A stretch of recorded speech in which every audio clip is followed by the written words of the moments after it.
finally made it to the final step, and this is step 4 of the 4-step process that I've been showing you. You've gone through step 1, which was taking the traps, new traps, and tuning them up or twinking your old traps. You went through step 2, which was the degreasing and cleaning of your traps. You went through step 3, which was dyeing your traps, getting them a nice black lacquer type color. And now the final stage, waxing your traps. I am an absolute firm believer in waxing canine traps particularly. And I believe that not only does wax act kind of as a lubricant and make your traps faster, but it also seals in all that steel odor. And on top of it, it preserves them. I've had traps that have been waxed properly last me 2-3 years if I hadn't used them just sitting in the box. Today I'm going to teach you a method for waxing traps. It's the best method that I've ever found to do this kind of work, and it's a slow process. It takes some time to do it, but after it's all said and done and you pack these things away, you've got a real piece of equipment to work with on your canine. So, and just to mention real quick, I don't wax any of my conibears, water traps, even my beaver traps, the legholds. I don't wax any of those. Primarily my canine and my coon traps. So, to get started, I have filled a pot. This is a 6-gallon pot, approximately half full, and it takes about 22 pounds of wax that I had actually melted down. And the old style of waxing traps was first putting in boiling or getting water, bringing it to a boil, and then putting your wax on top and pulling your traps through it. That was a pretty clunky way of waxing traps. This method, it's pure wax. You are going to bring hot wax to almost the flame point of the wax and dip your traps accordingly. So it's nothing more than filling your pot up, and you could use a much smaller pot if you want to wax your traps in. You don't have to use such a large size. I just have a lot of traps that I have to do, and it cuts down on time. But there's about 22 pounds of wax in there. I bring it to almost a flash point. You got to be very careful here to know that wax is a flammable product. You can see the smoke just kind of coming off the top of this barrel, and that's about the point where I want to have that.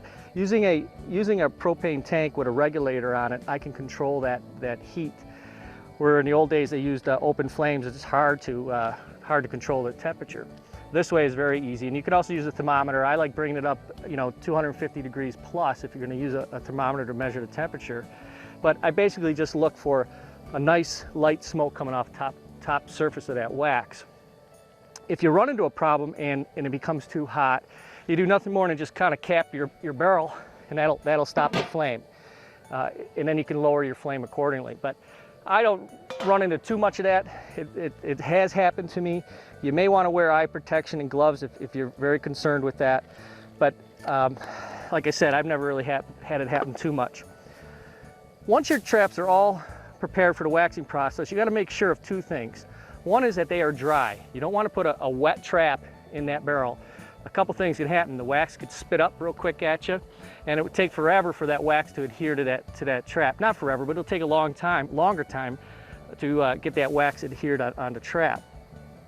What you're looking to do by having a pure pot of wax is you're going to lower these traps into the wax, and the trap is actually going to take the temperature of the wax, so you're going to get a nice thin coating. And when you first put them in there, what you're going to notice as you lower that trap down into the pure wax, it'll start to bubble and gurgitate, and it'll do that for a few minutes. And once it subsides, it's time to take that trap out because it's ready. And you set them on your I use a pallet, but you could use whatever you want to cool down and get ready to box up. I also want to mention that even during the dyeing process, I put a nail between the jaws of the trap. That helps the wax and the dye to get in between that jaw as well.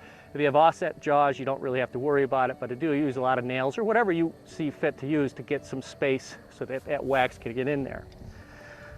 So it's a relatively simple process.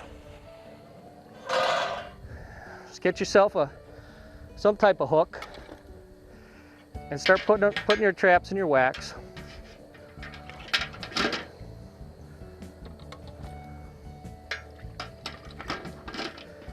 Now luckily with this pot, I can fit in quite a few traps. And again, it's starting to boil. These traps are are gurgitating in this wax, and it'll take a few minutes. And what I want to show you, the thing you don't want to happen is if your trap, if your wax is not hot enough, it's not almost to that flash point, you're going to get a gunky trap. And it's nothing more than a trap that the wax hasn't really adhered to. You can kind of see the white film that's on there. Okay, that's a poorly waxed trap. I'm going to re-immerse that into the wax itself to get a thinner coating. You want to be able to just get a coating where you can take your fingernail and scrape a little off. Okay, so this is poor. This is something you don't want. You don't want to ever see that on your traps. A good trap is going to be like this. This one has been dipped, and it's like you can't see the wax at all. Okay, that's when you have a nice wax trap and ready for the field. This trap in particular, a little bit bigger. I'm going to use this obviously on coyote and stuff. You want to feel that professionalism, that performance out in the field, and having a nice dyed wax trap, just for my confidence, helps me greatly. So, nice clean trap. It's been in that wax. It had reached the temperature of the wax, got a nice coating, brought it out, let it cool, and that's what you have. No wax buildup, just a nice thin coat.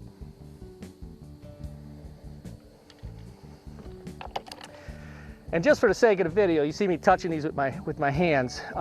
I don't normally touch the wax traps with my hands again, ever. I typically just take them out, put them on the skid, use rubber gloves to put them in my boxes, and away I go. Once your traps have reached the temperature of the wax, it's time to pull them out. And what you're going to have is a nice, shake off any excess wax. You can see the steam rolling off, the heat of that wax actually, but the steam rolling off that trap because it's hot right now.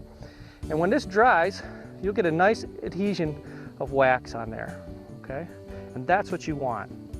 No buildup of wax. You hardly know it's going to be wax. It just right now looks like a wet trap, but when this dries, it'll be a nice, ready, performing piece of equipment for you. Wax protects and it speeds that trap. Not to mention fooling coyotes and fox nose by sealing in the odors of the trap. So there you go. That was a 4-part system you learned. This is the final part. You can see I got a lot of traps to get through. If you work my methods, I think, well, I know you're going to be, as I've mentioned before, very confident and assured that you've got something working for you in the field when the moment of truth happens and one of those canines work your set.